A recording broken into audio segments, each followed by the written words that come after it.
octubre, no estamos celebrando Halloween. Coincide, pero es el día de las iglesias protestantes, ahí entran las evangélicas, etcétera, que tienen ahora también su espacio y su reconocimiento. Y el 1 de noviembre, que es el Día de Todos los Santos, donde también para muchas familias es una instancia de recogimiento, de reflexión, de recordar a sus seres queridos.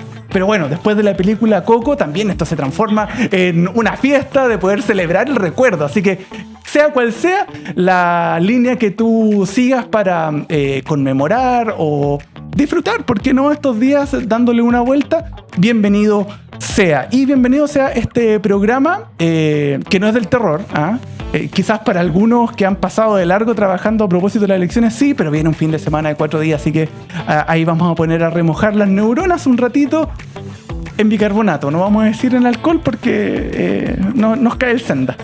Así que la idea es justamente poder compartir este espacio y en este magazine informativo tenerles información y conversación, que es lo que nos mueve. Así que para eso tenemos 2 invitados en este programa. En el segundo bloque vamos a tener a el nuevo Seremi de Energía, hablándonos sobre el subsidio eléctrico y todo lo que implica, cómo poder postular, también saber este tema de las alzas, cuánto ha afectado y también proyectarlo hacia el 2025. Y en este primer bloque tenemos a la Seremi del Minbu, Romina Farías. Así que comenzamos con la fanfarria de la presentación.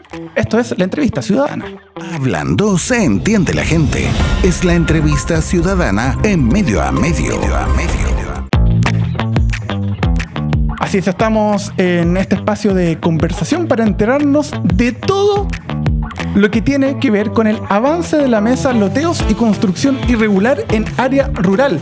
Una iniciativa muy importante que tiene alcances del proyecto de ley para la protección del territorio y la vida rural. Bienvenida, Seremi, nuevamente, después de un buen tiempo aquí en el informativo. ¿Cómo está? Muy bien, muchas gracias, Cristian, por recibirnos hoy día. Son temas quizás un poco más que se hablan menos, sí, pero no por eso menos relevantes en este territorio. Efectivamente, nosotros como ministerio tenemos hace más de un año una mesa de protección de vida que un poco se enmarcan dentro de este proyecto de ley que viene trabajándose desde la agenda legislativa del ministerio en conjunto con el Ministerio de Agricultura. Se presentó en julio este proyecto de ley de protección del territorio y la vida rural. Entró a la Cámara, a la Comisión de Agricultura y ya se encuentra dentro de la Cámara para discusión de los diputados. Bien. Y eso nos impacta porque nosotros tenemos un fenómeno que es que la ciudad ha ido creciendo. Nosotros a través del plan de emergencia siempre relevamos la importancia de los suelos, etcétera. Y tenemos muchos desarrollos, viviendas, gente que ha decidido ir a vivir a las parcelas de agrado, algunos son segundas viviendas, otros son sus viviendas de origen, y es este proyecto de ley de protección de la vida rural el que reconoce esto, que hay gente que vive en parcelas, pero depende principalmente de la ciudad, que esa es la característica, no tienen vida rural de campo, no es que produzcan alimentos o alguna de esas otras cosas, pero también nos plantea una inquietud que es una inquietud relevante, que es que si nosotros seguimos poblando sin control, con las herramientas legales que tenemos hoy, sí, de aquí no a mañana, sino que a 10 o 20 años no vamos a tener suelos cultivables. De hecho, sí. Y eso es relevante, sobre todo en este territorio que durante muchos meses del año provee de alimentos a todo el resto del país. Claro, el vergel de Chile, cuando sí, el centro y sur está complicado por las lluvias o las sequías, aquí Arica continuamos proveyendo. Sí, así que, pregunta, ¿quiénes participan en esta mesa? Porque a propósito justamente de la agricultura, hay distintos estamentos que forman parte de este espacio. La mesa de loteos irregulares se llama porque finalmente ha sido una coordinación entre varios servicios públicos. La lidera el Ministerio de Vivienda y participa el municipio, Vialidad, EFE, el Ministerio de Agricultura, la Seremi de Agricultura, el SAC, la Dirección de Obras Municipales, el Conservador de Bienes Raíces. Están todos involucrados. Estamos todos involucrados. Estamos todos involucrados porque tenemos una preocupación que tiene que ver con que nosotros actualmente la norma nos permite subdividir hasta media hectárea fuera del área urbana. Y la norma es una norma bien antigua. Y es por eso que la aparición del proyecto de ley es relevante porque nos entrega un marco para reconocer actualizado que reconoce los modos de vida actuales. Y nos permite subdividir hasta media hectárea, pero dentro de los servicios nos hemos dado cuenta, y finalmente por eso aparece la mesa también, es que hay una problemática que es que, y llega la gente a pedirnos permisos de edificación, por ejemplo, nosotros somos dirección de obras de otras comunas, de predios que tienen menos de media hectárea, y nosotros le tenemos que decir a la gente que no se puede. Y es darle una respuesta muy amarga a una persona que invirtió. Claro. Y explicar una situación que es sumamente compleja. Entonces eso es lo primero. Nosotros fuera del radio urbano, la ley nos permite subdividir hasta media hectárea, eso es lo mínimo. Bien. Y respecto de eso se articuló la mesa para poder trabajar en los proyectos de manera integral y también tomar algunos acuerdos entendiendo que los campos se están poblando y eso tiene impactos. Y tiene impactos en las personas desde recoger la basura, tener iluminación, postaciones en caminos que no son públicos, por ejemplo. Claro, cambia también, quizá el plan regulador como estaba, también necesita actualización a propósito de eso. O sea, nosotros tenemos un plan regulador que determina las ampliaciones de la ciudad, que está en desarrollo, que está en la Contraloría, y tenemos un intercomunal que ahora es de las facultades que se le traspasaron al gobierno regional, que tienen que también consolidarse, para también ir reconociendo estas particularidades del territorio. De todas maneras. ¿Y cuáles han sido los avances desde la creación de esta mesa, que fue en febrero? ¿Y qué ha surgido de las fiscalizaciones conjuntas que han realizado allí? Nosotros sobre todo nos hemos enfocado en algo que pudimos detectar que es lo más complejo, que es que a dirección de obras, pero también a CONADI, por ejemplo, ha llegado gente que se le han vendido predios o han tratado de buscar maneras de poder buscar financiamiento, incluso subsidios para construcción de vivienda y que finalmente no tienen propiedad real, porque como compraron acciones y derechos, nunca tienen una posición real en la tierra. Y esa es la parte más crítica, porque es la más dolorosa y probablemente la menos popular de poder difundir. Por eso también el llamado a quienes tienen estos predios, estos espacios, que se informen bien antes de realizar cualquier inversión, cualquier decisión que involucra harta plata. Es relevante porque finalmente alguien que lotea por menos de media hectárea en la zona rural, lo que hace es vender acciones y derechos y la gente nunca tiene posesión en la tierra, y lo que nos empezamos a encontrar, y es un trabajo bien silencioso que han estado llevando los servicios públicos, es poder orientar a las personas, pero lamentablemente ya con hechos consumados. Y hoy tenemos una ley que esperamos que avance porque nos va a dar un mejor marco para movernos, pero que sigue manteniendo la subdivisión mínima de media hectárea. Bien. Y en ese sentido también es importante poder salir a comunicarlo. Finalmente, cualquier cosa que sea menos que eso no le va a poder entregar posesión en la tierra, una posición en la tierra. Este cuadrado es mío, no el del vecino de la esquina, si eso es. Sí. Un terreno es tangible.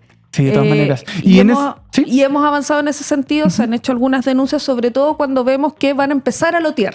Bien. Que ese es el foco, que no se siga creciendo hacia los lugares que van a empezar a lotear. Claro. Y ahí son los loteadores a quienes estamos apuntando con estos procesos de fiscalización, con las herramientas que tenemos en los servicios, que no son tantas. Entonces es importante que la gente se pueda informar. Sí, y a eso iba de hablar sobre la ciudadanía, de la ciudadanía activa también. ¿Qué papel juega la comunidad justamente en el reconocimiento y denuncia de estas prácticas? Porque también hay otros vecinos, hay un entorno, es como, esto está raro.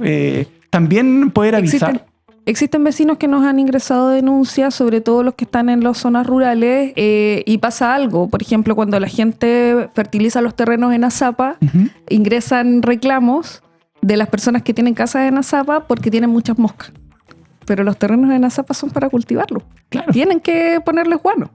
Sí, es parte de la dinámica, claro. Y de poder tener y cultivar hacia el sur. Y entonces lo que se ha hecho es que se reciben algunas denuncias en el servicio, en el SAC también.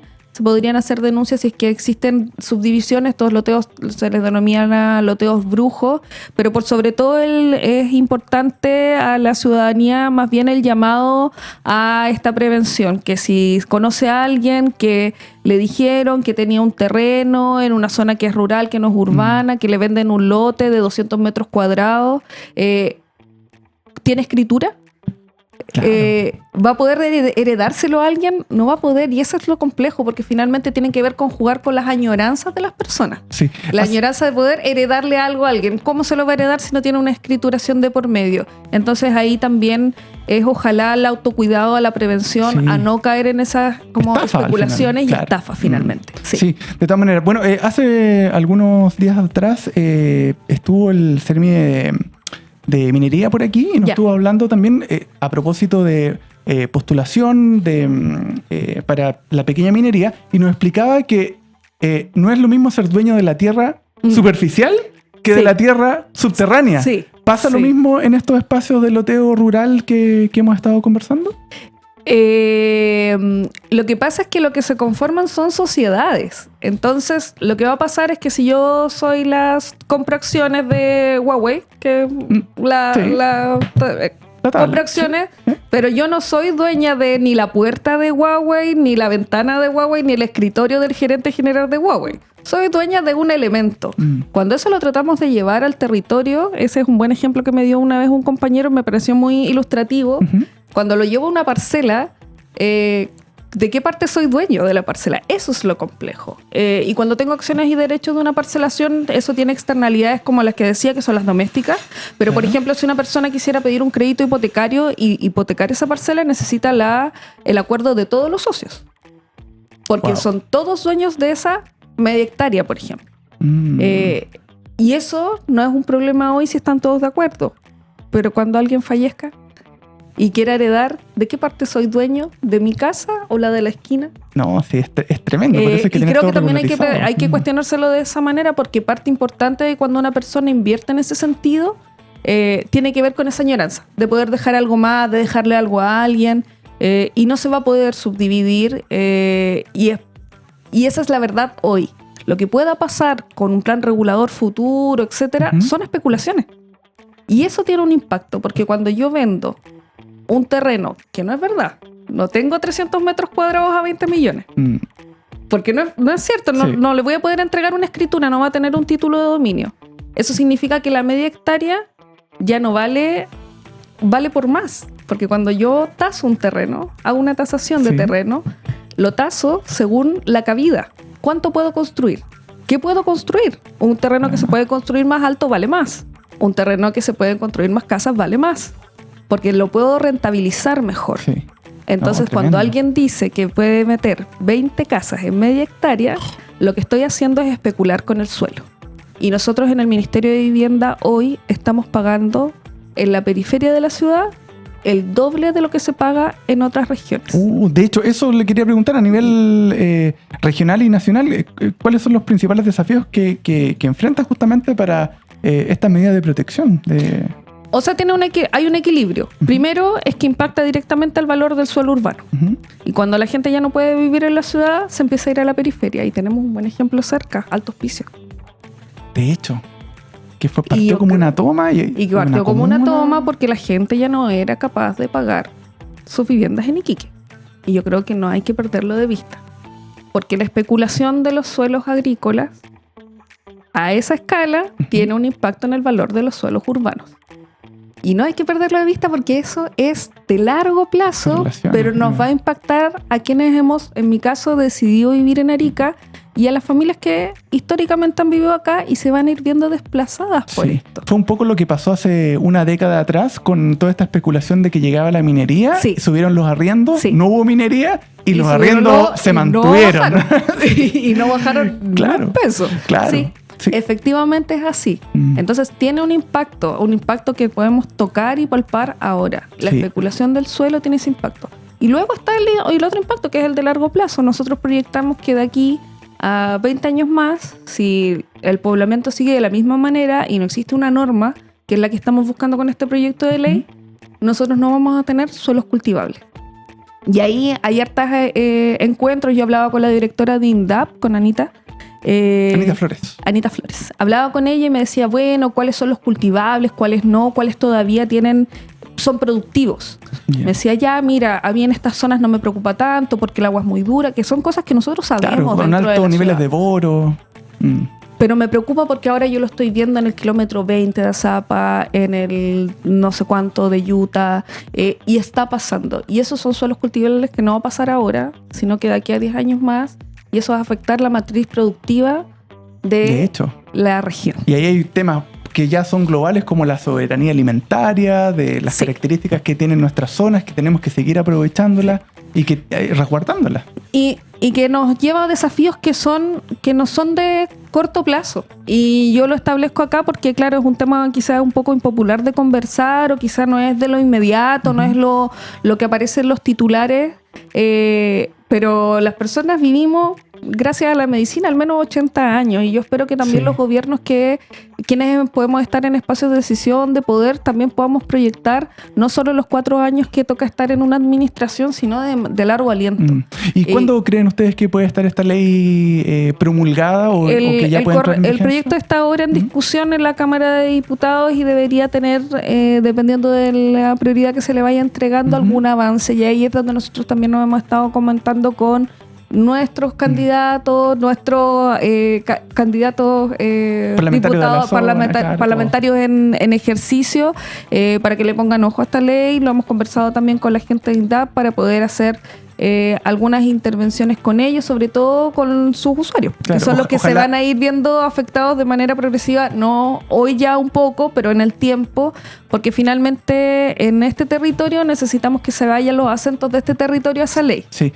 Y eso es importante, poder alimentar también la ley de las particularidades del norte, porque nosotros no tenemos protección de suelo. Los suelos de acá en categorías son 7, 9, son categorías malas para la proyección nacional, pero son los que producen a todo Chile porque hay otras condiciones que lo permiten. Totalmente. Sí, y esas particularidades nosotros esperamos que también los parlamentarios las puedan tomar y que podamos hacer esa bajada más profunda. ¿Podrá ser antes o después del receso parlamentario de febrero? No, yo creo que eso debería entrar en discusión ahora un poco antes, pero no creo que se pueda votar antes de febrero. Yo espero que sí, nuestros parlamentarios que están en ejercicio puedan promulgar la ley. De todas maneras. Bueno, hemos estado hablando de loteos, muy interesante lo de resguardar justamente los suelos agrícolas, pero también hay un loteo que está a la vista, que es urbano, que está en la falda de los cerros, que cada vez también se notan más.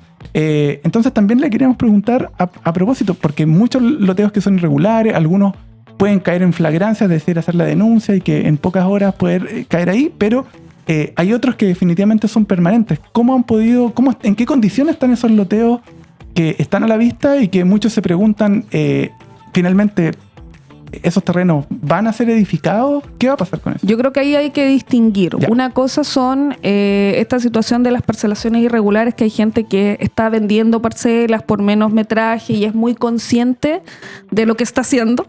Y en ese sentido, lo que tú bien decías, es una estafa. Finalmente, si yo le prometo que va a tener propiedad de ese suelo, eso no es real. Y ahí es importante que se puedan informar a través de los canales oficiales, que las personas vayan a consultar. Por ejemplo, bienes nacionales, pero en el caso del Ministerio en las zonas rurales o la Dirección de Obras Municipales, nosotros estamos al pendiente de ese tipo de acciones para poder responder esas consultas. Otra cosa distinta son las ocupaciones irregulares de las zonas que están tomadas de terrenos de bienes nacionales, y ahí hay gestión de bienes nacionales, y ha sido la gestión para poder resguardar también la vida de las personas. Muchas veces ponen en riesgo en algo que ellos han podido diagnosticar de dos maneras, y en los desalojos que han sucedido, que han sido de público conocimiento, también han diagnosticado que ahí han habido personas que están buscando que se les entregue un terreno, y eso es una lamentable realidad, pero que tienen una vivienda, y hay un porcentaje que es un poco menor, que se les ha derivado a través del Ministerio de Desarrollo Social o a través del servicio, en el caso de que corresponda, para buscar si es que corresponde, tengan o no una solución habitacional. Claro. En el diagnóstico de desarrollo social con bienes nacionales, quienes han estado trabajando en conjunto respecto de esos terrenos. ¿Y por qué lo distingo? Porque no es lo mismo una toma y el diagnóstico de qué características tiene esa toma. Sí. Para poder evaluar cuánta gente realmente es sujeta de subsidio o no. No es un proceso rápido el nuestro, no es de emergencia. Claro. Y ahí habría que poder distinguir quiénes realmente están en una situación de una emergencia habitacional, que tenemos esta gran lista, o las otras personas que estamos en esta situación con bienes nacionales, la gestión de sus propios Claro. predios y cómo los han podido ir recuperando de manera progresiva. Sí, y es bien importante que se acerquen y se informen en los canales oficiales, MIMBU, Bienes Nacionales, a veces SAC también puede orientar, si es que tienen un solo agrícola, porque recién pasaron las elecciones Sí. y pudimos ver y nos enteramos de que muchos candidatos a concejales, a cores, también a alcaldes, fueron a esos lugares y muchas veces abriendo la puerta que podían regularizar cuando hay veces que no se puede. Entonces, por eso es importante que estén bien atentos. Sí, por eso yo también agradezco este espacio de poder conversar y efectivamente lo conversábamos en algún momento con el director de obras sobre esto, sobre poder hacer una salida comunicacional y empezar a difundir. No es el tema más popular y lo digo así porque finalmente es un poco duro y es como una permanente mala noticia, pero después en dirección de obras reciben a las familias. Claro. Reciben a una familia que quiere construir una casa y no tiene permiso y no tiene agua porque la PR no da abasto y no va a tener luz Sí. porque la calle no es pública No, y que cuando tremendo. le pase algo no va a poder llamar a la ambulancia Ujú. porque no tiene calle ni dirección. Y eso es una realidad complicada, difícil de visibilizar, pero que finalmente nos expone a lo que nos pasa a nosotros actualmente. Claro. O sea, nosotros estamos produciendo viviendas el doble de las que se producen regularmente y paralelamente hay una capa que se está levantando, estafando a la familia. Sí, no, por eso es muy importante mantener las vías de comunicación oficiales y enterarse. Por mucho que alguien vaya a contarle algún cuento o a Sí. ofrecerle algo, siempre hacer el contraste de la información y no quedarse con lo que les ponen ahí sobre la mesa. Le queremos agradecer la visita Muchas a gracias, Seremi Romina Farías por esta importante información. Nos dimos vuelta por distintos recovecos Sí. de lo que significa y lo que implica cuidar el terreno en nuestra región, tanto agrícola como urbana. Así que nada, cuando hayan novedades, Sí. estaremos atentos por acá. Ya, muchas gracias, Cristian, por la recepción. De nada. Que tengan Nosotros nos vamos a una pequeña pausa comercial y luego regresamos con más Medio a Medio aquí en la 106.3. Noticias y conversación. Lo justo y necesario. Ya regresamos Medio a Medio en M Radio. Esta primavera tiene aire misterioso. En M Radio te acompañamos con la mejor música